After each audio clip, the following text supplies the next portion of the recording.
Hello everybody and welcome back to the Visual Guys. I am going to be talking to you about what happened on Raw last night.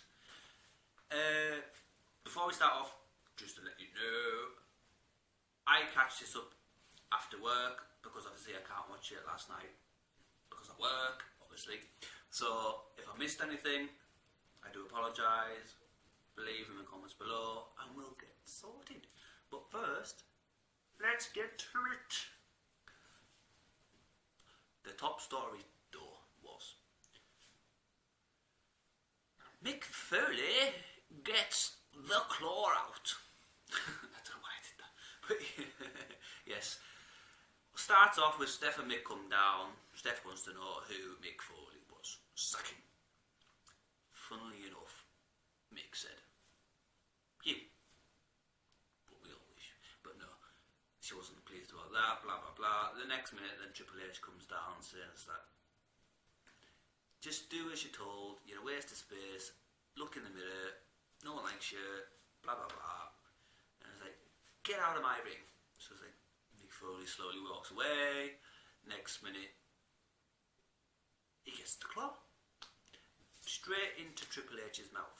So it's like, I don't know what all that was about, really. But yes, and I was like, it's been a while since I've seen Mick Foley on this side with the claw. I don't know why I keep doing that, but never mind. And then the next minute, Seth comes down. It's like, interesting. But manages, well, I wouldn't say manages, but ends up beating up Triple H. It's like, you could tell Seth's been wanting to do this for a while because he's brutally attacking him, and it's just like, yeah, he basically had enough. Sends Triple H out the ring. The next minute, Triple H gets hold of Seth's crutch, and fires him back in the ring. Smacks Seth's legs with it. Obviously it must hurt, especially if he's going for the knee that he destroyed a couple of weeks ago. Just aiming for that knee. He gives him in a figure four that still must have fucking hurt. In the end, the rest have to come down to try and prise Triple H off him. So the question is Seth still returning? Is Seth still turning up at WrestleMania? Probably he will, and if he does, obviously Triple H will be waiting for him, but it'd be nice to know what's going to happen between these two, because obviously there's some feud. It's been obviously some feud going on there for a while, so it'd be like, it's a bloody time. The next big story was Roman Reigns. Well, yeah, it all started off with Roman versus Jinder. Obviously it was going well for Roman, and then all you hear is dong, which obviously is The Undertaker's music. But that was it. There was nothing else, no Undertaker, so it was like Roman was like, what the douche. Next minute, Jinder manages to take the advantage, and then gets the advantage, tries to pin Roman, but obviously it doesn't go well. And Roman's at this point pissed off, so manages to give Jinder a Superman punch, and then pins Jinder. But obviously later on, Roman says, look, come down. Obviously The Undertaker, come down. But no, Shawn Michaels turns up and says, look, dude, calm down. I'm on your side, but clearly Undertaker has got to you. He's in your head already, and you're not even reached WrestleMania, so at this point you're gonna be pretty much butched time you get to WrestleMania. But no, Roman would not listen and said, look, Roman retired you, so he's now gonna retire Roman. He is now gonna retire Undertaker. So obviously it's going to be an interesting fight between Roman and Undertaker at WrestleMania, which I am looking forward to, but I also am a big fan of either one. So it's kind of like hard. Do I want to see Undertaker win, then retire, or do I want to see Undertaker lose against Roman, because obviously I'm a big Roman fan myself, but also retires, which you can't really expect the Undertaker to retire on a loss. So it's a possibility that he will win, but how exactly, we're not sure, and where it's going to lead Roman, you just don't know. But as Roman walks off, turns around to Shawn Michaels, big Braun comes running down, bulldozes him over, and then literally sends Roman flying. He basically rumbled halfway down the bloody ramp into the corner, and yeah, for the big guy, that must have fucking hurt. Sorry about my language, but that must have hurt. I was like, ow. But yeah, then we had Chris and Sami versus Kevin and Samoa.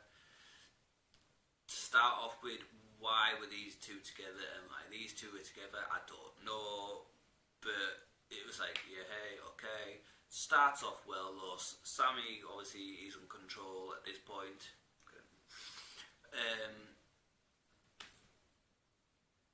Sends Kevin out the ring, then sends Samoa out the ring. Then as Sami always does, he goes running, flipping over, gets them both outside. So it's like, hey. And the next minute, all three of them are back in the ring. At this point, by the way, I just forgot to mention that Chris is also lying in that corner after getting a beat down off Samoa. But the next minute, Sami and Kevin are doing basically butching in Sami. No, Samoa Joe and Kevin are basically butching in Sami, and then get disqualified. Just like, okay, but they keep on going. At this point, they don't give a crap. So they keep beating up Sami. Next minute, Sami gets thrown out. Next minute, Chris is in, so he gets beat up. But it's like, yeah, okay. But I hear that Chris is also retiring shortly, so it's kind of like, are they running out of things for them to do? So they're just going to fire each one in there. You just don't know what's going on at the minute. So it's like, yeah, okay. Then we had Paul and Brock Lesnar come down. Just basically Paul just saying that Goldberg is going down at WrestleMania. Yeah, basically talking a lot of shit as Paul always does.